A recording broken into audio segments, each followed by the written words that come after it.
Hello and welcome back to The Feminine Perspective. My name is Emily. I'm Verity.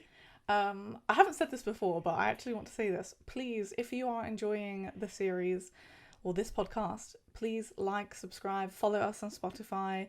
We're literally on all platforms, so you can find us anywhere.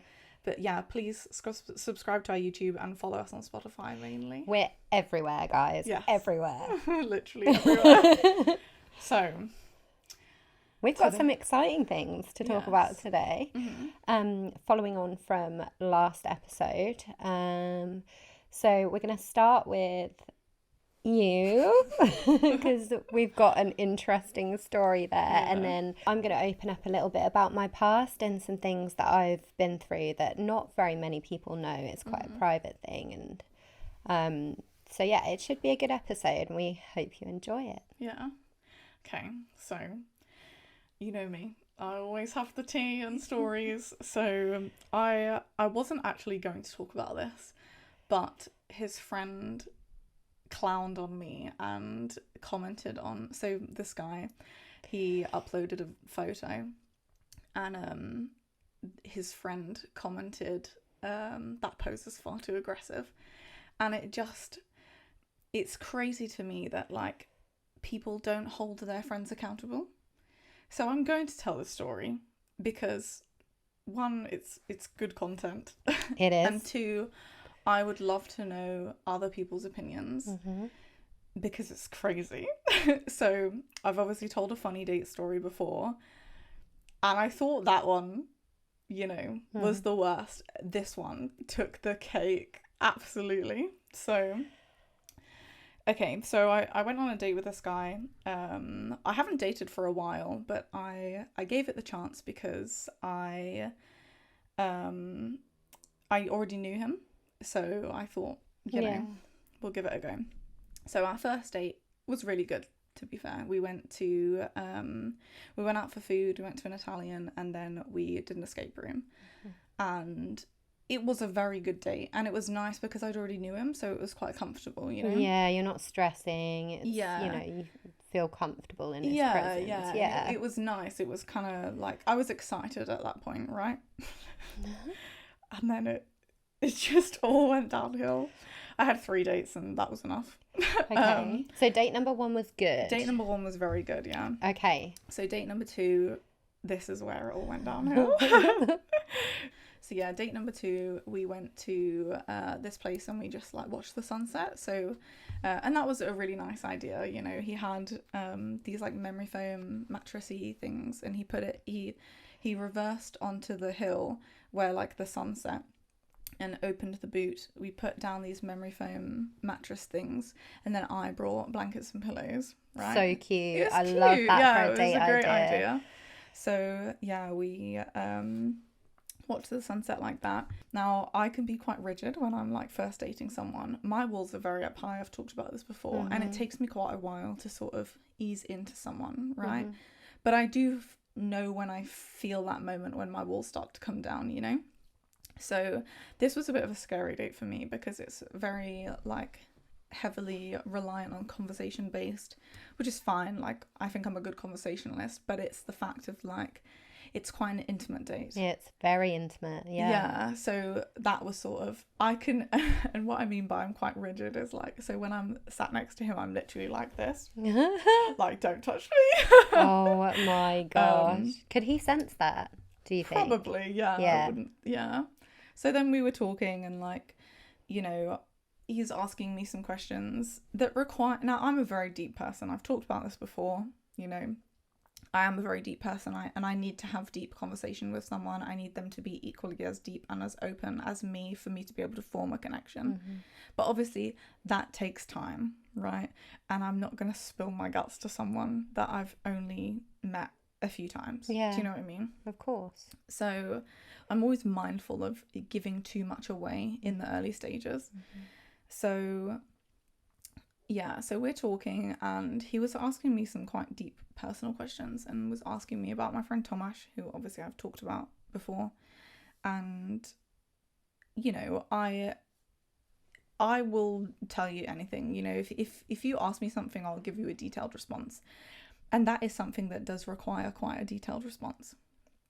So I'm telling him about that.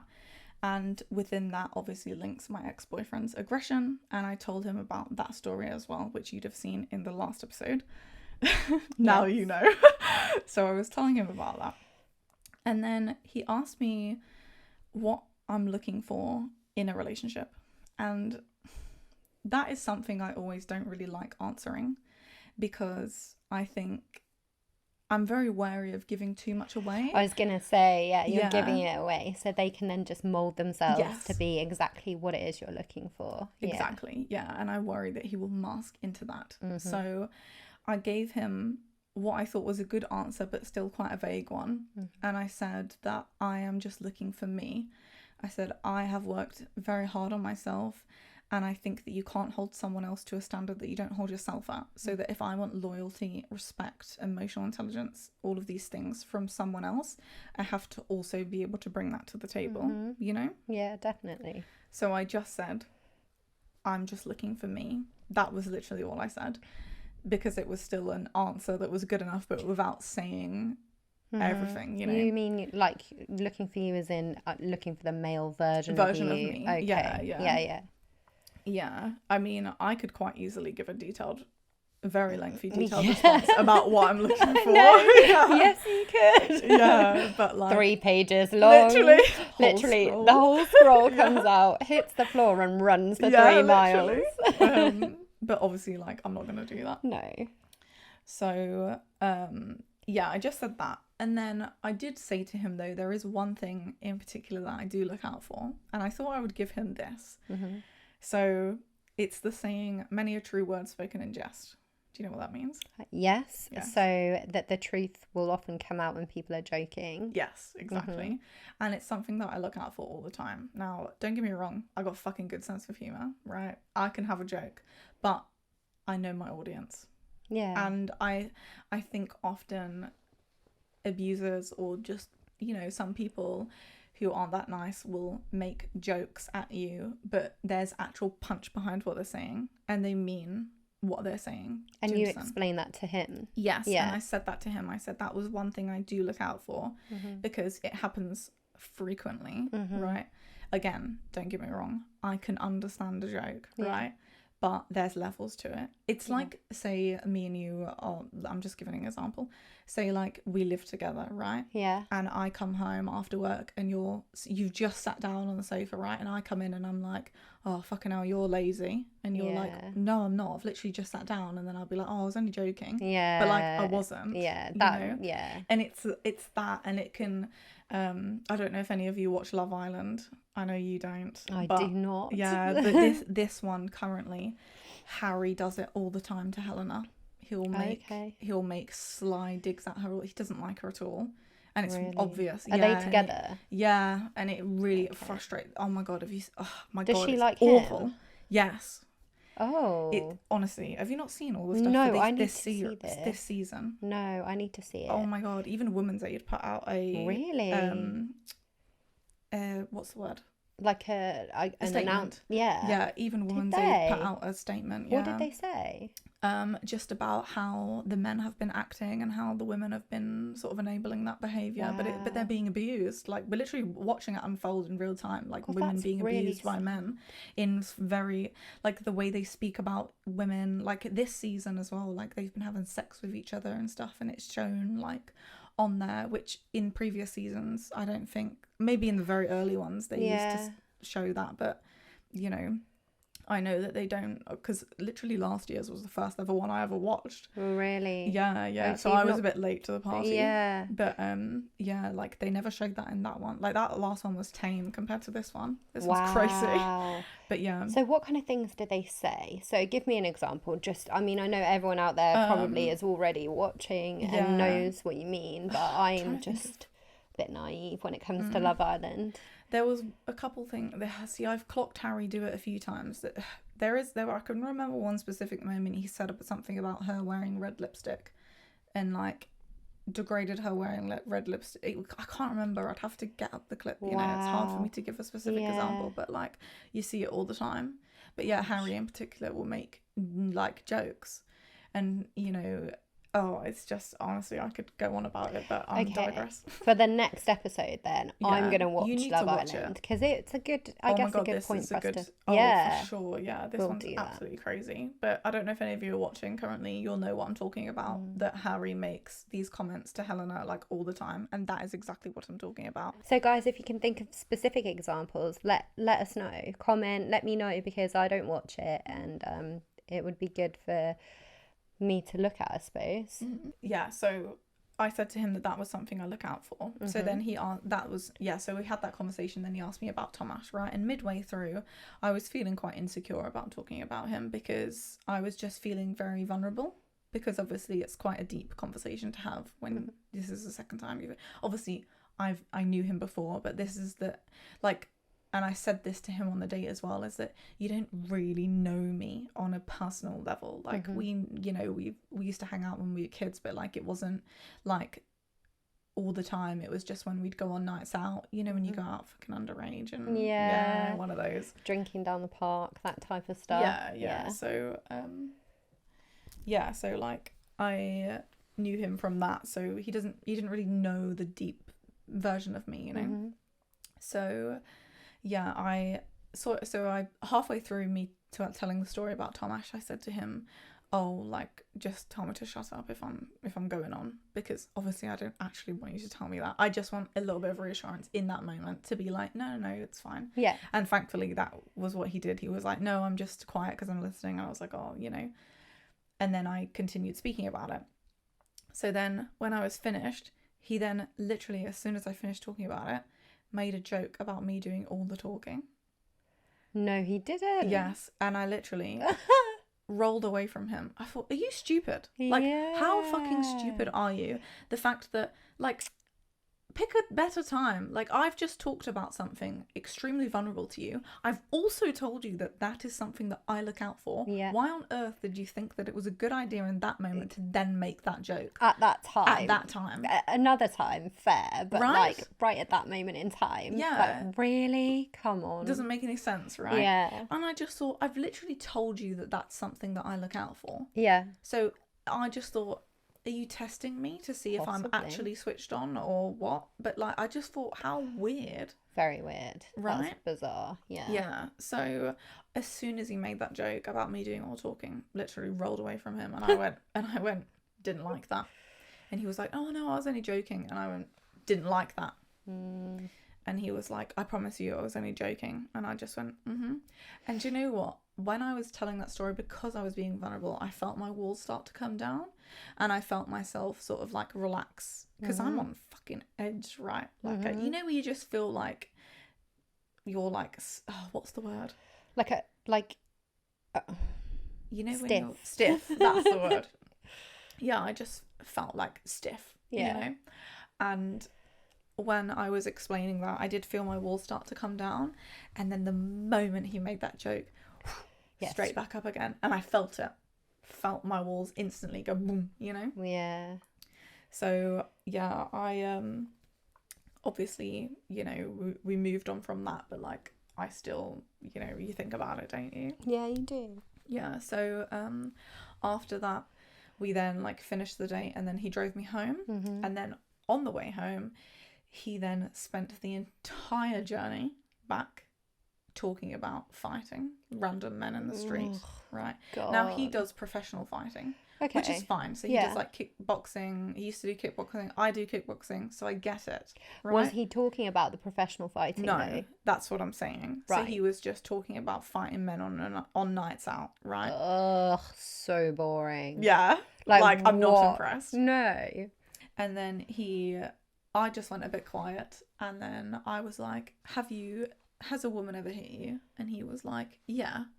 And I was like, have you ever hit a woman? And he was like, no. Not he went, well, yeah, but not intentionally. So how? And I was like, how do you unintentionally hit someone? And he was like, oh, well, I was having a fight with this guy, and his girlfriend got in the way of it and took the punch. Fuck off. No. And I was just a bit like... So basically, you've got no self-control, and if a girl steps in front, you're still going to carry on hitting. It's just strange, isn't it? Like, that to me is really unattractive. And a massive red flag, because I want someone who is a mediator. Yeah. I don't want an aggressor. No. I want a mediator. Someone who's going to calm, use words and logic to like calm everything down. Someone who can back themselves up though if needed. Yes, 100%. If needed. But not to go in there all guns blazing, like fists flying. No. Yeah. And obviously I've talked about aggression in a relationship before, and it is something that I look out for because I've had experience with that. And I've said before, if you are an aggressive person, you are not capable of being a parent, in my opinion. You're not fit to be a parent, because you need to have control over your emotion always, because they are the most testing of your patience. Yeah, they are. So it's always a big one that I look out for. Anyway, so I then was silent after that for the whole rest of the way home, and he then says, well, that's not a good silence. And I went, like that. And I thought, I'm just going to let you sit in this for a bit, in this discomfort for a minute, because you need to understand. Do you know what I mean? So, like, what do you expect me to say? Oh, wow.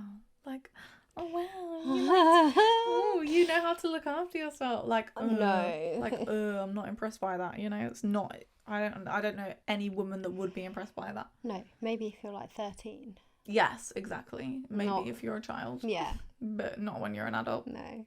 So, and he's older than me as well, so I think, like, you should know better. How old is he? 27? 27. I think, yeah. Okay, yeah. So, yeah, literally silent the whole way home. And then as soon as we got home, I then got out of the car, grabbed my stuff, and then I sort of leant my head into the doorway, right? And I just said to him, text me when you get home, but stop talking about fighting because you give me the ick.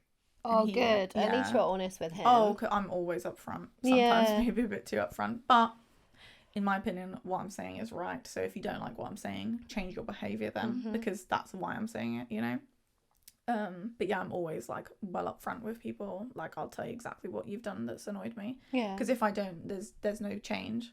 If I just sit and keep it in, So yeah, I was like, stop talking about fighting because you're giving me the ick.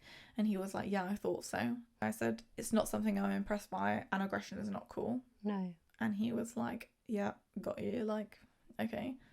And then I literally just shut the door, right? And then I went back inside. And then I just thought, the thing is with me, I can be very upfront, maybe sometimes a bit too upfront, that it could come across as maybe a little bit rude. And I just thought in that moment, as soon as I walked in the door, I thought, oh, I didn't really explain that very well.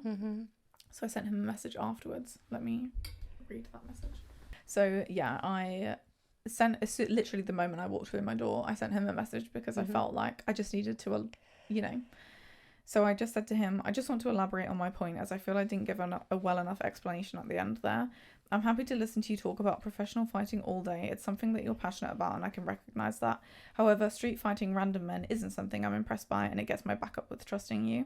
I just thought after I opened up to you about how I operate in the early stages of dating and my experience with an ex-boyfriend's aggression, you would have been more mindful about talking about your aggressive encounters. I hope you understand that. It just gives me a preconceived notion of who you are, and if you are someone I'd be capable of having a loving and safe relationship with. Fair enough. Yeah. Right? What did he say back? So he said, yeah, I know. To be fair, he took it really well. And if he didn't, I would have binned him off. Yeah. I'd have binned him off because of this, if he didn't take this well. So he was like, yeah, I know, I'm sorry about that. I'm annoyed at myself for bringing it up. It's not something I take pride in. Yes, they are interesting memories to talk about, perhaps only with the lads, but it wasn't in any attempt to impress. However, I'll keep them to myself from now on. Dickhead move from me. Oh, I said, nice. yeah, I said, it's okay, I'm glad you don't think I'm being a cunt, but I feel like I had to say, I definitely think it's just for the lads talk, but don't feel like you can't talk to me about anything else. I'll just let you know what I'm comfortable with. I appreciate your understanding and acknowledgement. He said, not at all. I highly rate the fact that you brought it up there and then. The boundary has been set. I think I'm a little out of touch with appropriation of topics with certain people. I said, thank you, I appreciate how you handled it. He was like, the bare minimum. And he said, I'm glad you felt comfortable enough to open up to me tonight as much as you did. I enjoy listening to you, and I'm enjoying what I'm finding out about you. I'm sorry for the joke I made about you doing all the talking. I was genuinely joking, I promise. I know I was And I know I was quite silent for some of it, but I really was just deeping everything that you were saying. And then, yeah, so we moved on. And, you know, I thought, okay, like I respected how he dealt with it. So he got a third date. And then that was it. Oh, he didn't make it. He didn't make it out of Didn't 3 make the dates. cut. No, he didn't. So let's go into why. So third date. Right. Yeah. So obviously, you know, he took it really well. So I was like, cool, you know, like he handled it. If he didn't handle it the way that he had, there wouldn't have been a third date. But, you know, I felt pretty good about how he handled it. So we went to Nottingham, and the first red flag straight away, driving like an absolute arsehole. He'd got a new car. It wasn't new, it was like new to him though. Anyway, got a new car. You know, Nottingham's like country roads. Yeah. Driving like an absolute arsehole. Okay. Oh, complete arsehole. Like, I literally had to tell him to slow down multiple times, right? On the way back, this is such an ick, right? Literally on the way back, he was driving so fast that, you know how most roads, they like, so the main one leads around, right? And then there's like a left turn that comes just off it, but it looks like it's going straight. Okay, yeah. Does that make sense? Yeah, So the main road curves round, yeah, but there's like a left turn, yeah. but it sort of looks like it's just going off, right? Yeah, it does. He was driving that fast that he missed the main road, went shit. down the left turn, slammed his brakes on, But then reversed back onto the main road. no, he didn't. Joined the main road. Oh, no. Yeah. And at that point, you know when you're literally grabbing onto the door handle because you're like, oh my God. I literally said to him at that point, I was like, now don't you think you should fucking slow down? And he was like, I'm driving the speed limit. I was like, yes, but use your logic. Like, you're clearly driving too fast for the road. For a bend. Yeah. Right? Oh my God. Bend at 60 mile an hour. Yeah. I can't talk though, really. I have had many driving, not points. I've never had points. And touch wood. Need some wood. There we go.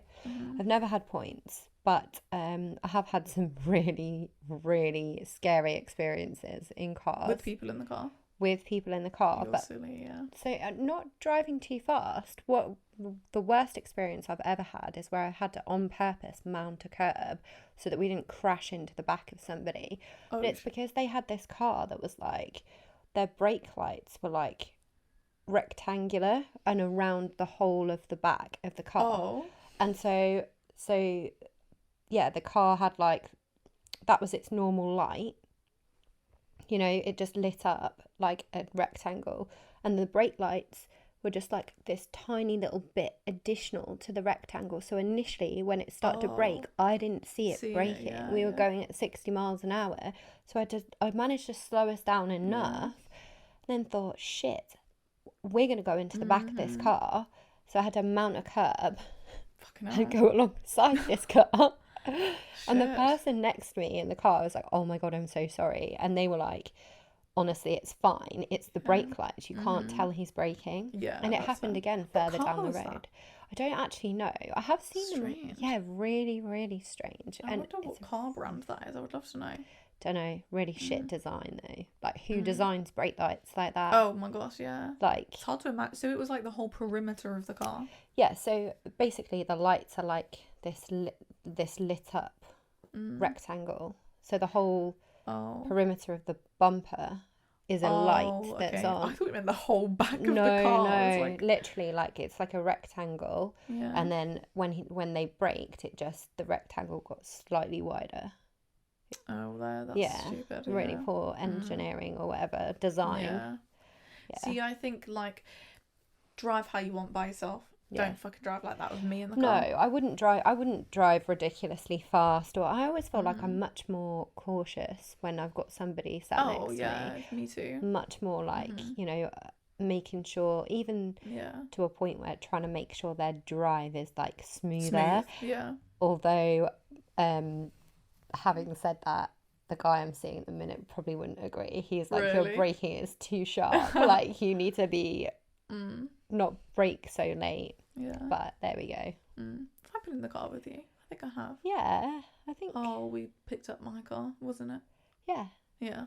Yeah. Do you have any complaints? No, I thought that you were all right. There you go. Your aircon doesn't work. Yeah, my aircon. That was oh hot. my God. Yeah. I need that regassing, but I'm not going to bother now because we're near September. So that was one of the red flags. Yeah. Anyway, we went to Nottingham. We then played bowling and played pool. Now, another thing I look out for is if I feel comfortable. So I'm very good at bowling. Anyone who knows me, if you've been on a date with me, you know I'll fucking smoke you at bowling. Right, I'm good. Oh my God, really? No, I'm good. Did you used to play when you were younger? Yeah, so the reason people always say to me like, oh, how'd you get so good? But like me and my dad used to play it often. Okay. And like me and my dad are very competitive. Yeah. And he would not go easy on me. So I had to learn to get good. Wow. Or I just, do you know what I mean? And because I want to win, so I'm like, but I'm going to get good, you know? Oh my God. So yeah, me and my dad used to go quite a lot because there's a bowling alley literally around the corner from where we live. Okay. So yeah, we were going all the time. So that's how I got good. I once went on a date with someone and I literally got 4 strikes in a row. No, you didn't. Yeah. I bet they were. And he literally was like, what? He still talks about it now. He's like, what the fuck? Like, how? So funny. Literally like handed his ass to him. Oh, I so love fun. I've got a that, picture of it. though. I'll probably put up a picture for my proof. There you go. I love that. But yeah, so we went bowling and like I say, so this is something I look out for. I'm normally very good, but I'm very good if I'm comfortable around you. Mm-hmm. But I was playing so shit. And it's Really? not like me to play shit. But I always play shit around people that I don't feel comfortable with. Why do you think that is? Because I think I am very aware of how people make me feel. And like if they're radiating authenticity. And if they're not, it makes me feel weird. Right? And I've dated some people where I just feel like they're off. You know when you can't put your finger on it? You're like, there's something off about you, but I can't put my finger on it. Obviously, you know, I now know what that is. Yeah. But at the time, I was taking note of, like, I was very giggly when playing, but not giggly in a good way. Like, you know, you just feel anxious and like just off. I didn't feel confident. I'm a very confident person, but I did not feel confident. And then we played pool, right? And again, didn't play very good. And I'm not as good at pool as I am bowling, but I'm not terrible at pool. But again, I'll play good around someone if I feel good around your energy. So yeah, we did that. And then obviously we went home. So then driving home, obviously that thing with the car happened where he missed, you know. And then shortly after that, he was telling me about his dog, right? I don't know if anyone who's watching, you know, I love cats. Anyone who knows me knows that this is a thing. And I always think that if you don't like cats, you don't like boundaries. Because cats set boundaries, right? So he was telling me about his dog, and he was like, "Are you opposed to dogs?" And I was like, "No, not at all. Like, I do like dogs. I just would never have one because they are far too much responsibility. Otherwise, I'd have a child." But I think, yeah, dogs are a lot of responsibility. I don't want that responsibility. The only time I would ever have a dog is if I was with a partner who like really desperately wanted one. But I would make that crystal clear that this is your dog. You look after it. You look after it. This You're is nothing doing to do everything. with me. Yeah, all the walking, all the feeding, Yes, everything all like the that. things I can't be bothered to do. Yeah, all the washing, taking them to the vet. Because it is a lot. Whereas a cat, they just sort of exist. Yeah. But they're nice. They're very independent, They're very aren't they? independent, and I like that about them. And they're very, you know, cats are really good communicators. That's why they were worshipped in Egyptian times, because they're very spiritual animals. They're very good at communicating. Like, you can read a cat's body language. If you go up to a cat and it doesn't want you to stroke it, you know about it. Oh, yes, you do. Yeah. My favourite animal when I was a kid used to be a cat, and I used to collect little ornaments of cats. I know, and I was obsessed. I was literally obsessed with cats up until probably I hit like my teenage years. Yeah. But yeah, like everywhere my family would go on holiday, they would have to bring me back a little cat from that place. Love that. Yeah, and It's really cute. we had cats when I was a kid. I love dogs. Dogs are great. And Are you more of a dog person or a cat person? What now? I would say I'm more of a cat person Yeah, me than I am too. a dog person. But I do love dogs. Probably, you know, I think dogs are quite fun. They're very playful. I know Yes. cats are playful too. They are, yeah. Very loyal animals too. That's a misconception of cats. I think people don't think they're loyal like dogs, but they are. Yeah. They communicate differently. Yeah. They're very independent, and I love that about a cat, and I think that's what I've always respected, is that independence. They're so clean as well. They are, yeah. You don't need to wash them. Whereas dogs, I hate that. You know when you touch a dog and then you like smell your hand and you feel greasy and like horrible, like I hate that. As long as it's a clean dog, like I'm good with that. But I do like their energy. I like dogs' energies. I like their innocence. Like they're almost like quite childlike, a dog. They are. You're right. Yeah, adults are like cats are like adults. Whereas dogs are like children. I do agree with you. Yeah, they are very innocent, aren't they? Yeah. Crazy how people can hurt animals. But, I know. I know. It is crazy. Yeah. So anyway, digress. Yeah, as always. So, he's asking me about dog. Like, he said, are you opposed to dogs? And I said, no, not at all. I just would never have one because they're too much responsibility.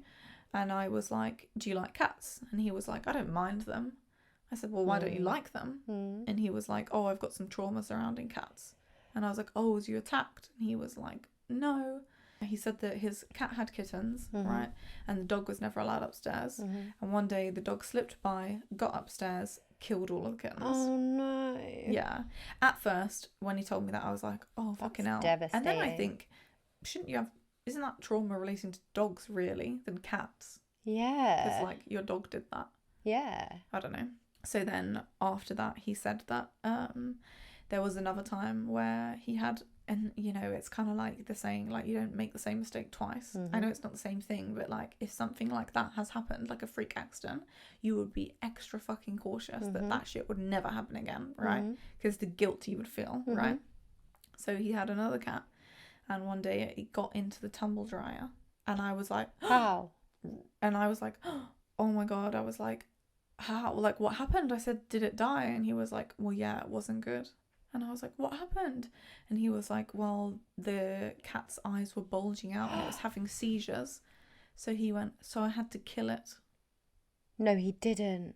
He didn't kill the cat. He said, so I had to kill it. Yeah. Emily, no. And I literally was like, like, what? And I was shocked, like, didn't say anything. I literally didn't say anything for a second. And I was like, how did you kill it? And he was like, I hit it. And I was like, what the fuck? Like, that is not a normal fucking reaction, right? So then I was just silent for a minute. You know how I was silent the first time? I was just silent again because I just thought, how do you... Like, I've already pulled you up on your aggression once. Why on earth do you think that it is a good idea to tell me about this on a third date? Yeah. Well, especially when I've just pulled you up on the aggression talk, right? Yeah, absolutely. So, I was like, I just went quiet. And he was like, oh, has that made you feel funny as well? Obviously referring to, like, the first time. Yeah. And I went, well, yeah. And he was like, well, what else was I supposed to do? And I was like, take it to the vet? Yeah. Like a normal person? Absolutely. Why on earth are you killing the cat? Right. And I just... Like, the fact that this is my problem, is the fact that that's in your character to do so, right? Like, I don't care whether it happened 13 years ago or yesterday. Like, that is not in my character to do that. If I was a child, right, and that happened to me where my cat fucking died in a freak accident, I would be hysterically crying, like, would not be able to console myself. I wouldn't even know what to do. And, like, he later goes on to say how he obviously had a lot of trauma growing up, like didn't know his dad and his mum was like emotionally erratic, blah blah blah. But even with that in mind, if I was in that position and I didn't have a stable like household or parents that I could rely on emotionally, I still wouldn't take matters into my own hands. And in all honesty, if I was in that situation, I probably would have called 999 because that to me is an emergency. As a child, that's a fucking emergency, right? I don't have it in me. It's not in my character. And like, I just don't understand that. Even more so being a child. It's like, it's like someone saying, say like you meet someone, right, and he was like, oh yeah, when I was 16 I was in a gang and I stabbed someone to death, but it's okay because I went to prison and I've had therapy and I'm not like that anymore. But like, no, you still did that thing, It's the lack of remorse. Yes. And the lack of emotion in that moment, isn't it? Yes. He's got attached to that. Yeah. So clearly, it doesn't bother him. Yeah. He's not emotionally affected by that at all. No, it's the way he was so blasé about it. The way he told me was so like, oh, this thing happened. Like, really nonchalant. Like, yes. Oh, as if it was just like, I don't know, he failed an exam. Right. No emotion attached to it at all. Odd, right? Very odd. So, yeah, obviously, I had some time to like sit and think about it. And I did obviously end it with him. Yeah. Now, as well, like just one other point, I feel like that is something that you bring up, like not on a third date. You would say something like that maybe 6 months to a year down the line, and then say, and it's the way he delivered it as well.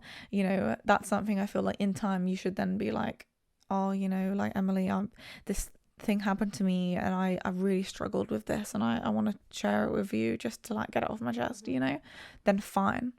Like, I'm all ears, I'll listen to you, no problem. But it was the way that it was said. Yeah. No remorse. No remorse at all, yeah. Yeah. Just odd. Anyway, so obviously I ended it with him, and I'm going to read the messages because this just shows that I was right. And like, one thing, if you're listening and this happens to you, one thing, always leave graciously. Always. Yeah.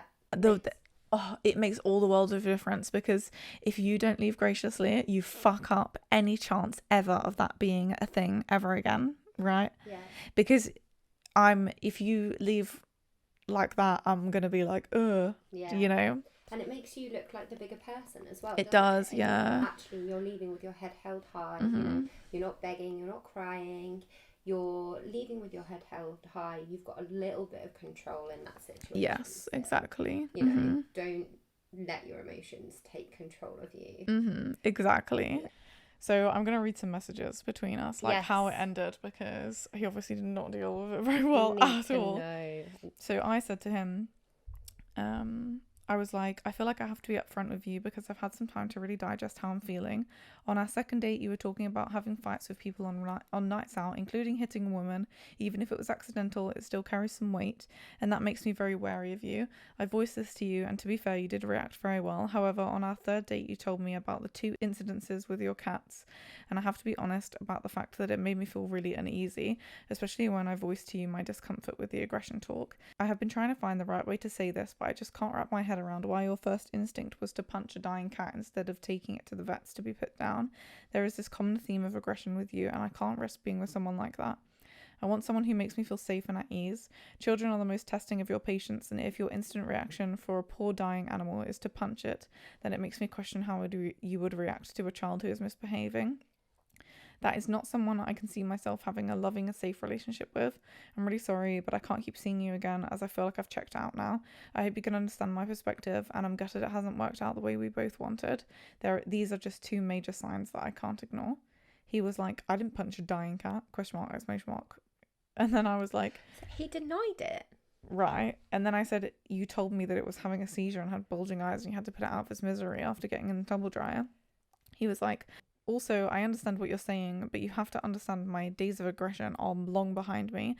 I'm a very placid and calculated person since back then. He said, yeah, not with my fist. That's psychotic. I said, but you said you punched it though. Yeah. He was like, I didn't. I said I hit it. I can't believe you've been thinking I punched a dying cat. That's insane. So, okay, so hitting it's so much better. Yeah. What? So I said, so what did you hit it with? He was like, I think it must have been a bottle or something. I can't remember specifically. I was about 13. Oh, like, so much you better. Remember. So much better. Yeah. Really? Wow. He said, I actually can't believe since Wednesday you thought I was some psycho that punched a dying cat. And I said, I mean, it's not much better, is it?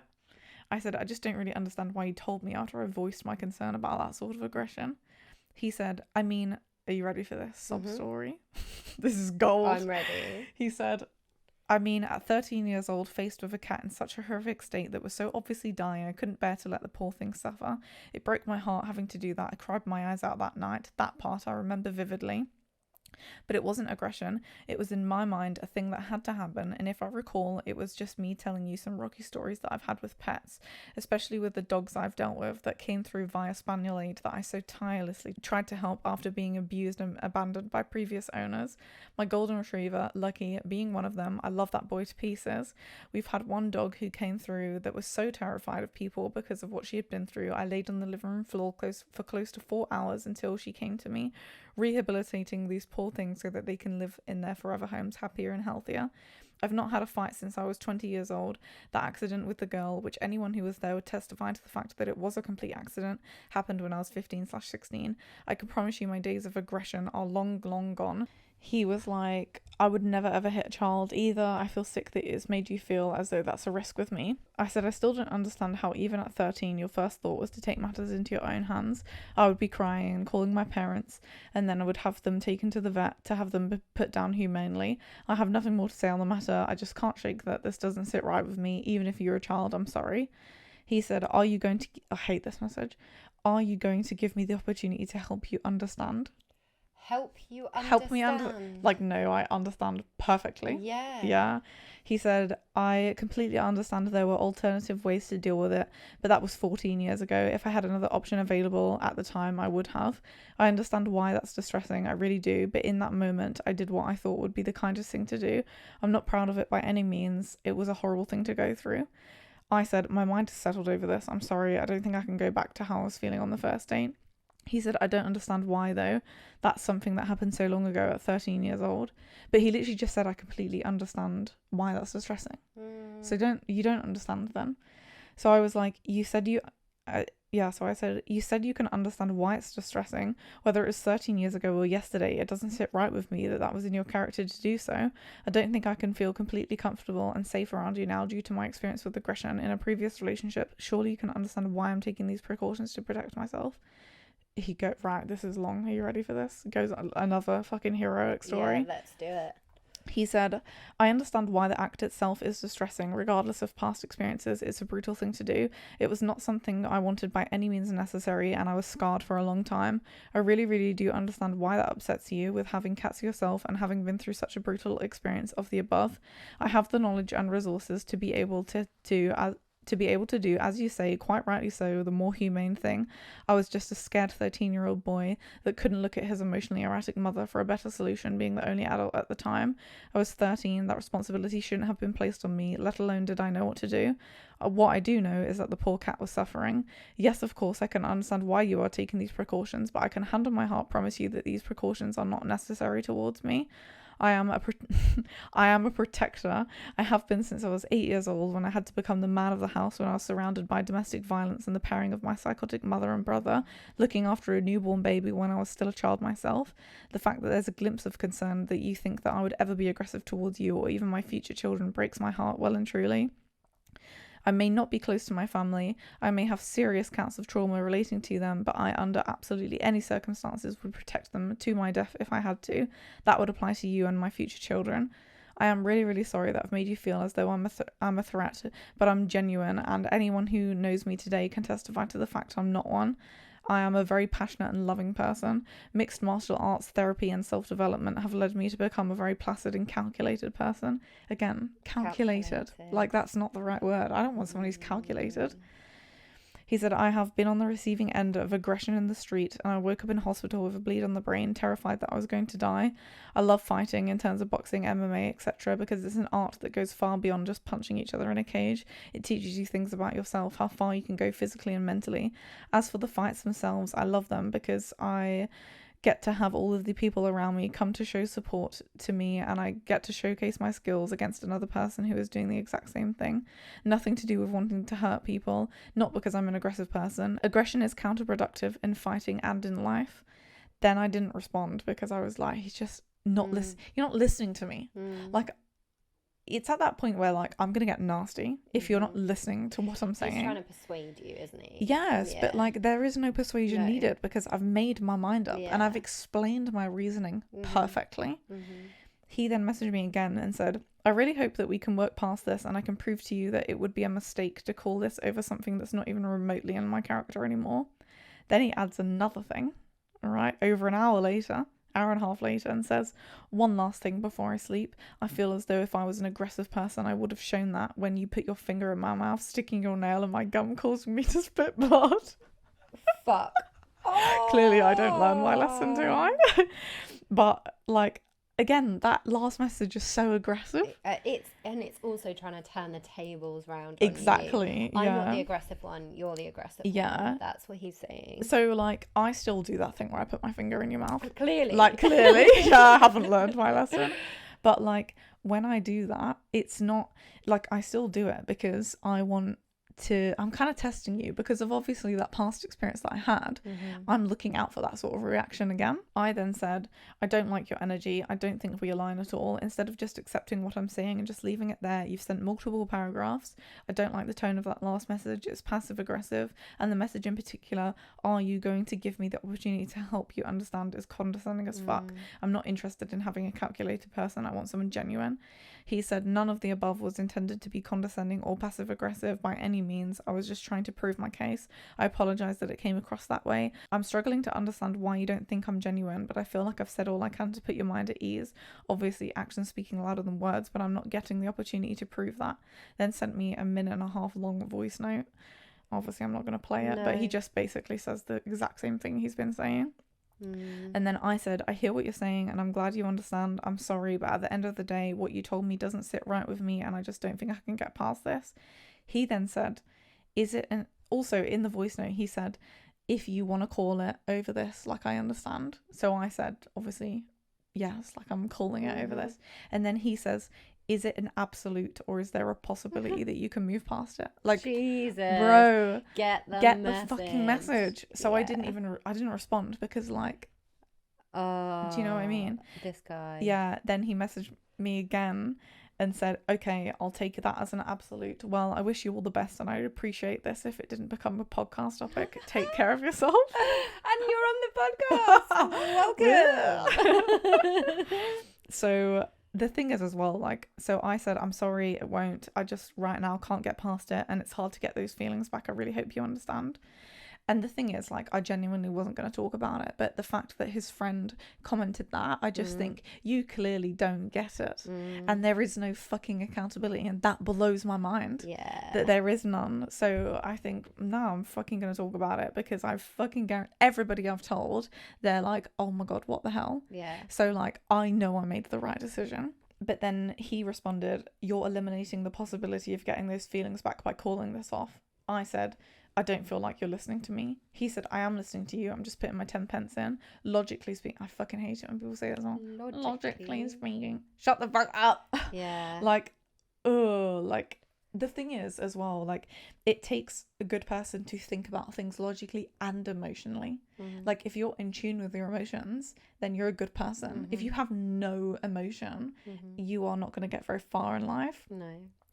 Yeah, it's in the job that I do, it's called wise mind. So when we speak with a wise mind, and that is your logic and your emotions combined. Yes, exactly. And that's the place you should act from. Yes, he said, I understand your concern. I do, truly. You clearly don't, though, because you're still going on. Yeah. I get why you're concerned about the future if we're going down the line to get married and have kids, but don't you think in the time leading up to that you would have had physical evidence of me being aggressive if I was aggressive? The only glimpse of aggression you've had from me are the stories from years ago. Nothing you've witnessed yourself. That is the frustrating part for me. Had I shown you aggressive behaviour one of our 3 amazing dates, I'd be with you, run for the hills. However, that is not the case, and I'm sure you can agree with that. Also, like, subjective to say, like, our amazing dates, like, again, it's like you're trying to manipulate me into accepting this, you know, but, like, if anything, you're making things so much worse by continuing to go on, you know. And, like, I didn't think they were amazing, but, you know, that's why I've ended it. Yeah. I said, yeah, but also it's only been 3 dates, and out of 2 of them, I've heard stories from you that's majorly ringing alarm bells. I understand that you may not be aggressive now, but the bottom line is the fact that your first instinct was to hit a dying cat. I just can't get my head around it. I'm sorry. I've been subject to an emotionally erratic mother as well and had a tough upbringing, but I still wouldn't do that because it's not in my character. Even more so being younger, I would have panicked and gone to my parent and been too emotional to do anything about it. He said, you think I was provided the space to be emotional when I was a child? I didn't. That's why I had such horrific anger issues from 14 to 21, which have finally been resolved through things I've already mentioned. I grew up with a physically and emotionally abusive mother and a dad that was never around, and I appreciate and understand that being an option for you growing up, but it wasn't for me. I honestly, out of all people, would expect you to understand this more. You're almost treating it like I'm some sort of serial animal killer, and it's honestly blowing my mind. I'm really struggling to understand it. I don't understand what future concern is for you to want to call it off over this, to be honest. I said, again, you've made it clear you don't listen to me at all and only care about your personal experiences. Don't undermine my experience of growing up. I just still wouldn't hit a dying cat. End of. I don't wish to discuss this anymore. My mind is settled. He said, I'm not undermining anything. I don't know why you think that. I gave context to mine. I am listening to you. You just don't like the fact that that was in my character. That's been stated many times. But as I asked, I'm not sure what the concern is in regards to the future. And I just didn't respond because I'm like, this is going nowhere. You're literally not fucking Going listening to round me. in circles. Yeah. Let me get rid of that. Yeah, so like I just didn't respond because you're not listening to me. Yeah, so after that he posted a photo like a couple of days after that, and I didn't remove him or anything. I just left him, but like I just don't need to respond because like I've said all I can, and like if I continued to respond I would have got nasty because like again I get really frustrated with the fact that you're not listening to me. And I know this sounds really dramatic, but it's men like that who rape women because you don't understand the word no, or you don't understand do you know what I'm saying? Yeah, like it's those boundaries, isn't it? He's not listening to your boundaries, regardless of whether you understand from his perspective or not. It's a case of that's irrelevant. I'm saying to you that these are crossing my boundaries, and so therefore that's where those boundaries sit. Obviously, he's done like a lot of work on himself in terms of trying to control that aggression, but he's kind of admitted himself, I was aggressive at that age. So actually, did that action come from a place of aggression? Yes. In that moment? Because now, would you make that same decision? Probably not. If you've done that work on yourself, you're not going to make that same decision and choose to hurt a cat, hit a cat in that situation. You're just not. But yeah, I mean, and he made the podcast. Yeah. He's going to be really pleased when he sees this episode. So happy. But yeah, I just... You know, like I said, I wasn't going to talk about it, but this whole situation, the fact, it just blows my mind how your friend can hear that and be like, oh yeah, she's overreacting. Because I know that's what he would have said. Which is crazy. Yeah, like, so he has, his friend used to be with my friend. Yeah. Right? And they spoke about it because they have a kid together, so she still has to see him. And he said, like, oh, I can't believe she ended it over that. Like, what a stupid thing to end it over. You women are all the same. You don't have the ability to think logically. That's what he said to her. It's crazy, yeah. But and he said, like, I'm overreacting. Like, wow. I'm not. Like, and why? No, I don't think you are. No, and why is it everybody I've told, literally everyone, not one person has said. And I told my friend who's a guy as well, and he was like, yeah, like that's off. Like that is a weird reaction. Yeah, and it definitely is. Yeah, like why is everybody else able to understand that but him? I just think it's him being defensive and yeah. And I suppose, like, I know we were going to go into a bit more about, like, aggression, coercive control and stuff like that. And we were going to talk about, this was kind of going to segue into the point you just made, really. Like, it's men like that end up doing awful things. So, obviously... I think maybe it's a good thing for us to look at on next week's episode for us to talk about it then, because obviously in 2 weeks because obviously it's such a huge topic and it's quite deep and meaningful, so I think it deserves its own space, but it segues so nicely into what we've just talked what about. we've just talked about. Yeah, I think that's a good idea. So we'll talk about that next time. Cool. Perfect. All right. Okay, well, thank you very much for watching. Again, please like, subscribe to all of us, follow on all of our socials. All the links are in the bio. And yeah, thank you for watching and listening. Thank you, guys. Thanks for watching and listening. We'll see you in 2 weeks. Bye. Bye.